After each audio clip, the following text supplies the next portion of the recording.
Future city എന്ന് പറയുന്ന സങ്കല്പം പുതിയ കാലത്തിനോട് ഏറ്റവും ചേർന്ന് നിൽക്കുന്ന ഏറ്റവും ശ്രദ്ധേയമായൊരു മുൻകൈയാണ്. നമ്മുടെ വിദ്യാഭ്യാസവും പഠനവും ഓൺലൈനിലൂടെയും പുതിയ കാലത്തേക്ക് മാറുന്നൊരു സാഹചര്യത്തിൽ മാറ്റത്തെ അഭിസംബോധന ചെയ്യുന്ന ഏറ്റവും ശ്രദ്ധേയമായൊരു തുടക്കമാണിത്.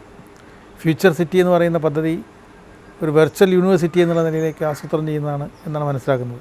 തീർച്ചയായിട്ടും ലോകത്തെല്ലായിടത്തുമുള്ള വിജ്ഞാന ശാഖകളെ ഏകോപിപ്പിക്കാൻ കഴിയുന്ന ഏറ്റവും ശ്രദ്ധേയമായ ഒരു സംരംഭമായിട്ട് ഫ്യൂച്ചർ സിറ്റി മാറിത്തീരട്ടെ എന്ന് സന്തോഷപൂർവ്വം ആശംസിക്കുന്നു.